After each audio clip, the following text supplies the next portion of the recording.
Wow, that's a loaded question. So there's a lot there, and Time to go to amazingly, war. I think you got all the history right. By the way, it is a very complex part of the world, as anybody has ever looked at it knows. So we're on the heels of the Bosnia Herzegovina thing back in the '94, the Dayton Accords. All that stuff is happening, right? And Slobo's in there trying to take out the Kosovo Albanians.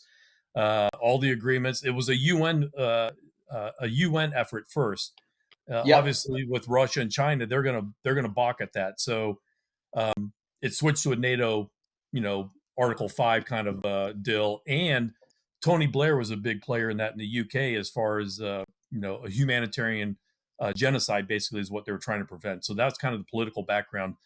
Me personally, I arrived in Spangdahlem in the early part of February from Kunsan. So I just spent a year out at Kunsan flying Block 30s. I show up in Spangdahlem. My wife is there with my little kids, 18 months up to 6 years old, and she's got the house set up, ready to go take a little bit of break, maybe a couple weeks, a little vacation. I'm there for about, I don't know, 4 or 5 days, just enough to get my new patch, get my tags to get into the vault. And in the middle of the night, I get a call from Terry New, who was the ops group commander, the vice ops group commander at the time, and he said, "Grab your bag, you're Advon." So Yep. I'd been with my wife, less than a week. I had to search around for my bag because I don't think I had it built. But it was no kidding. Grab your green bag and hit the road. My wife said, "When are you going to be back?" I said, "I don't know. I'm probably going to call you for a while. I won't be able to tell you what's going on." She's been around long enough to know that was happening.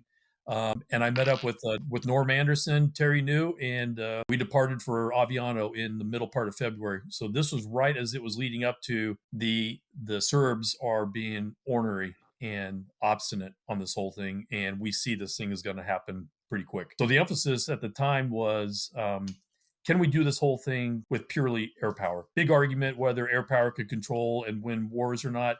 There's lots of different arguments. I used to believe one thing, now I believe something different. But the idea was minimum risk to the airmen and to the army folks that are going to go in and have to secure this area. So let's make this as minimal risk as we possibly can, and basically bomb them to their knees until they capitulate and say, "Okay, we're done," which is what happened. So rolling into, we went to Aviano. Aviano at the time was basically the triple nickel and the 5/10.